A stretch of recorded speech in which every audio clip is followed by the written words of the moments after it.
Breve historia del Manifiesto Comunista. La Liga de los Comunistas o Liga de los Justos, un grupo formado por artesanos alemanes, emigrantes que fueron relegados a sus funciones por el adelanto tecnológico de su época, que vio poco prescindible su función, ya que la maquinaria moderna podía resolver estos asuntos de producción con gran facilidad. Le encargó a Marx y Engels la redacción del texto El Manifiesto del Partido Comunista, con el fin de poder plasmar lo que es en síntesis un comunista y sobre cómo se debía de llevar su lucha política. Entonces, ¿sobre qué se sostiene el pensamiento de Marx en contraposición al de otros autores que planteaban el mismo tema? ¿Cuál es la piedra angular sobre la que se desarrollan las grandes obras como El Capital, la ideología alemana y el posterior desarrollo por parte de los líderes de la revolución proletariada? Pues veámoslo. Referencias marxistas. Primero, la historia de toda sociedad hasta nuestros días es la historia de la lucha de clases. Marx posee una visión dialéctica del mundo, como podemos examinar, pero no solo eso, sino que deja bien en claro que esta lucha es constante entre estos dos bandos, opresores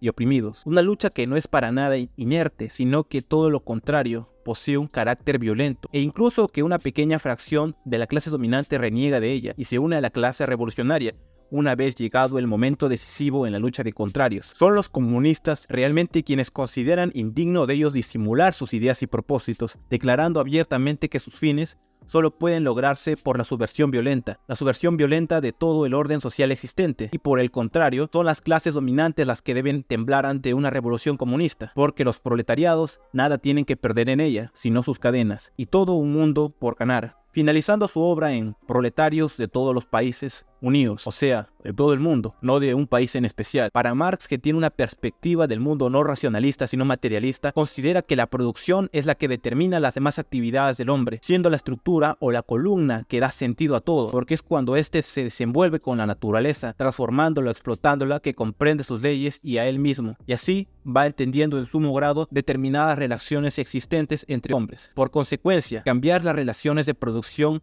determina también todo lo demás, porque es la materia la que determina la conciencia y no la conciencia la que determina la materia. Motivo a su vez por el que en la primera mitad de la década del 40, Marx y Engels ajustaron cuentas con los jóvenes hegelianos radicales, cuyo punto de vista era el idealismo filosófico, como podemos examinar en las breves anotaciones sobre la tesis de Feuerbach escritas en 1845. Marx ya tenía en mente esto. Los filósofos no han hecho más que interpretar de diversos modos el mundo, pero de lo que se trata es de transformarlo. Esta frase sintetiza gran parte del pensamiento marxista, pero cabe resaltar que estas ideas de alguna manera han sacralizado la figura de Marx. Sin embargo, el objetivo de la Liga era también el derrocamiento de la burguesía, la dominación del proletariado basada en el antagonismo de clases y la fundación de una nueva sociedad sin clases y sin propiedad privada, tal como se planteó en el segundo congreso de esta misma análisis. Pero, ¿qué quiere decir todo esto? Y sobre todo, ¿cómo se diferencia un marxista de un no marxista? ¿Y es un marxista heterodoxo realmente un marxista? Bien, veámoslo. Personalmente creo que Marx dejó bastante evidente hasta aquí en qué se enfoca su lucha, pero para tener más en claro todo esto me apoyaré en la obra de George Lukács, Historia y conciencia de clases.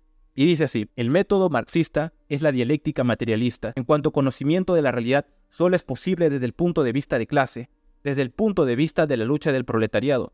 Si abandonamos ese punto de vista, nos alejamos del materialismo histórico, lo mismo que, por otro lado, si nos elevamos a ese punto de vista, entramos directamente en la lucha del proletariado. Como nos hemos podido dar cuenta realmente, lo único que diferencia a un marxista de un no marxista es el método. La relación entre partido y revolución no es mecánica, sino dialéctica, y por ello el uso del método dialéctico permite captar todos los detalles de tal interacción, además del proceso de desarrollo. Entonces, ¿cómo se puede llamar marxistas a aquellos que reniegan del método, si es justamente la piedra angular sobre la que se sostiene lo fundamentado por el escritor de origen alemán? Podremos ver que renegar de la lucha de clases no es un adelanto dentro de este pensamiento, sino es en sí desarticular. Por eso es que no podemos dejar de lado a quienes sí dieron esa lucha, como Mao, que afirmó que el marxismo no es un dogma, sino una guía para la acción. En ese sentido, podríamos decir que personajes como Rosa Luxemburgo, Gramsci, Bernstein y Kautsky, más que poseer una posición marxista, poseen una visión revisionista del marxismo,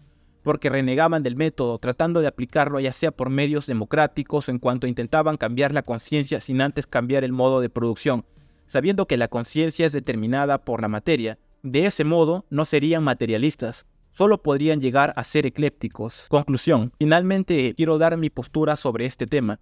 En lo principal, yo no me considero marxista.